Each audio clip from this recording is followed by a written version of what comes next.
It's the Project Workbench. Well, thank you, guys. Well, we're going to get your shots from the scene, and then you are done. We gotta get together. Take care. Lucy, I need to step off for a minute. I'll stand in for her. So she's highlighted. Finito. Till next week, oh. Let me hear the applause. Woo! What you heard? Thank you. I feel that this project is very indicative of what might be the next phase of the industry, in that you have a project that is funded, the cash comes from fans. They haven't even seen the product yet, and they're giving money to people, not to a studio, to individuals who are, now granted everyone is a professional, but you are not a studio. So people are giving you money to go and make your movie. Right.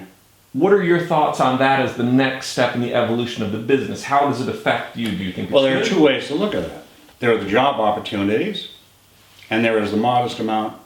You know, I'm grandfathered in to all my insurance and my pension and all that stuff. I'm fortunate with 3 unions. Some have 4. Some of my friends. I get a small pension from the Dramatists Guild, which is for the theater. A lot of people get a pension from the Writers Guild as well, or the directors. They go on to be writers and directors, so they have that as well. The people don't have the opportunity for that anymore. They don't have the opportunity to get those things. So the thing about that, there's a good side to it, and there's a side to it that's not so good. Because if actors continue to work at that lower rate, there are lower contributions made.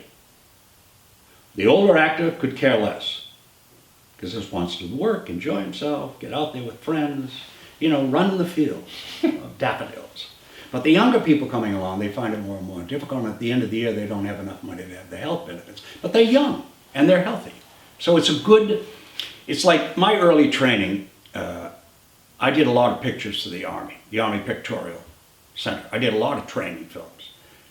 And when I went into New York after I got out of the service, I worked at the Army Pictorial Center, which afforded me motion picture training, which I had little of.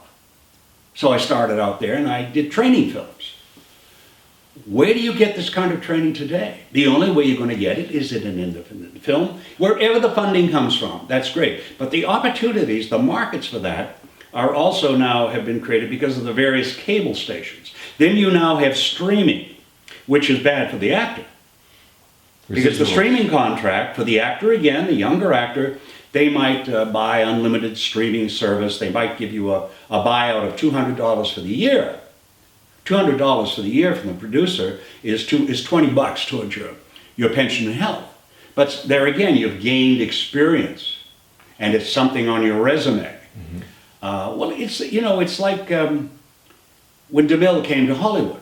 They were all, what is so different about today with what you're doing than about film when it started?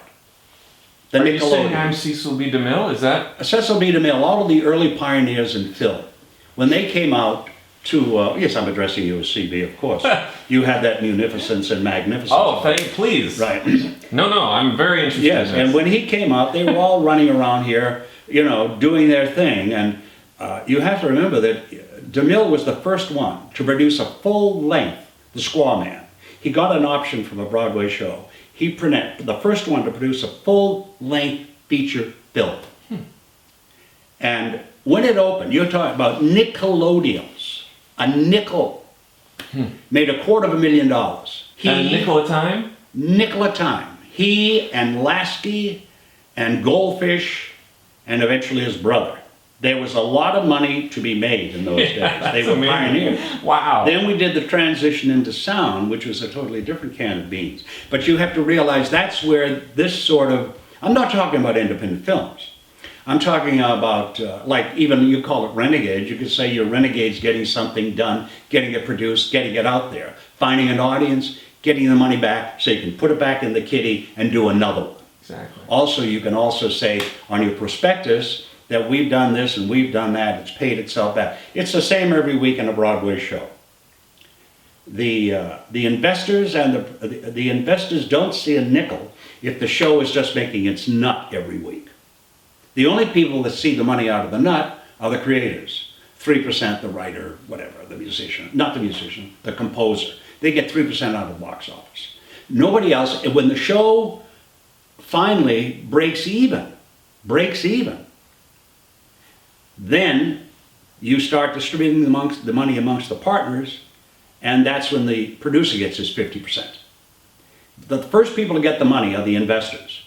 That's how they do Broadway shows. You could keep, Camelot was kept open for 4 years, and it never returned its investment. But it made its nut at the box office every week. So it could pay for itself. So if you do a film like this, if it pays for itself, and I'm talking about your what you have to do post, pre, all that stuff, that's a plus. And it's an opportunity for younger people or just actors that want to get out there to do work. It's an opportunity to bring on people in the crew that are just moving along. They're just learning, like being a dolly guy or being an assistant wardrobe person. I mean, these opportunities have to be given to people. It's like when I was a kid, summer stock. You can learn, but if you don't create this, see, that's why everybody is willing to take the risk of taking less. Right. So I think it's what